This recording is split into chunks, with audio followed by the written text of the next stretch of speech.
하박국서는 책명에서 알 수 있듯 예언자 하박국을 통해 선포된 예언을 모은 책입니다. 이런 점에서 앞에서 살펴본 예언자들의 이름으로 명명한 예언서들과 다르지 않습니다. 한글 성경에서 하박국서는 나훔서 다음에 나옵니다. 즉 12소 예언서 중 8번째 책입니다. 헬라어 성경인 70인경에서도 하박국서는 나훔서 다음에 배치되어 있습니다.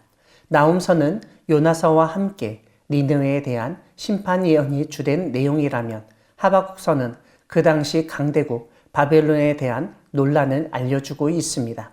그런데 나훔서 1장 1절과 하박국서 1장 1절을 비교해 보면 차이점과 공통점을 발견할 수 있습니다. 나훔서는 엘구스 사람 나훔의 묵시의 글이라고 시작합니다.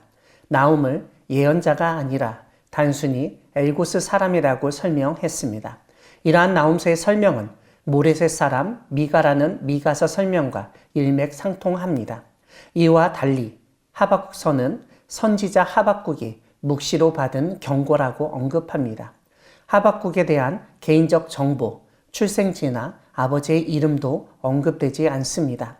다른 소예언서들의 첫 구절을 보면 보통 부에리의 아들 호세아, 부두엘의 아들 요엘, 아미떼의 아들 요나라고 하면서 아버지의 이름을 언급하거나 드고아의 목자 중 아모스라고 직업을 알려주며 시작하는 것과는 차이가 있습니다.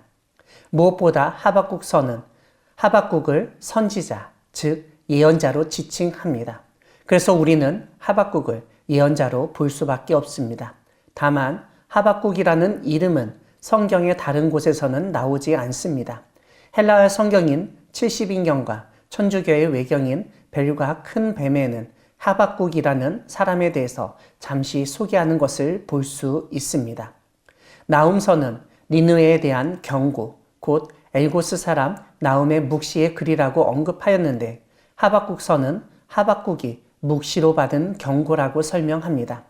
여기서 경고, 묵시라는 용어가 동일하게 사용되는 것을 볼 수 있습니다.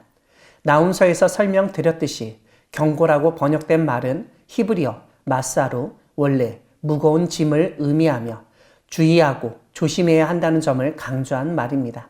하지만 이 용어가 예언자에게 사용될 때에는 하나님으로부터 받은 말씀이라는 의미로 이해됩니다.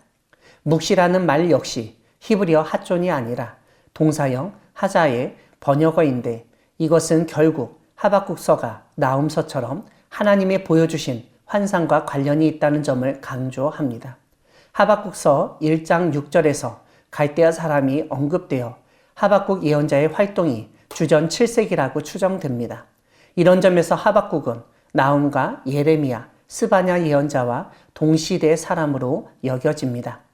하박국서는 3장으로 구성되어 있습니다. 1장과 2장은 두 번에 걸친 하박국의 질문과 이에 대한 하나님의 응답으로 나누어집니다. 3장에서는 반대로 하나님의 말씀에 대한 하박국의 반응을 보여줍니다. 이러한 하박국서의 구조를 조금 구체적으로 설명하면 1장 1절은 전체 서론이고 1장 2절부터 4절까지는 예언자의 탄식과 질문이 나타나고 그 뒤에 1장 5절부터 11절까지는 하나님의 응답이 나옵니다. 그리고 1장 12절부터 17절까지 다시 예언자의 탄식과 질문이 나타나고 2장 1절부터 20절까지 하나님의 응답이 나옵니다. 2장 1절은 하나님의 응답을 기다리는 상황에 대한 묘사입니다. 첫 번째 탄식과 질문에서 하박국 예언자는 불의한 현실을 하나님이 침묵하시는 것을 문제 삼습니다. 이에 대해서 하나님은 갈대아 사람, 즉 바벨론을 일으켜 불의한 현실에 개입하실 것이라고 응답하십니다. 두 번째 탄식과 질문에서 하박국 예언자는 악인이 자기보다 의로운 사람을 삼키는 것을 방관하시며 잠잠하시는 문제를 지적합니다. 이에 대해서 하나님은 갈대아 사람으로 보이는 그와 그에게 시달리던 여러 나라 백성인 무리의 저주와 조롱하는 말로 응답하십니다. 2장에는 화 있을진저라는 말씀이 5번 나옵니다. 한글 성경에서 화 있을진저라고 번역된 히브리어는 호의로 장례에서 사용하던 말의 형식을 예언에서 빌려 쓴 것으로 보입니다.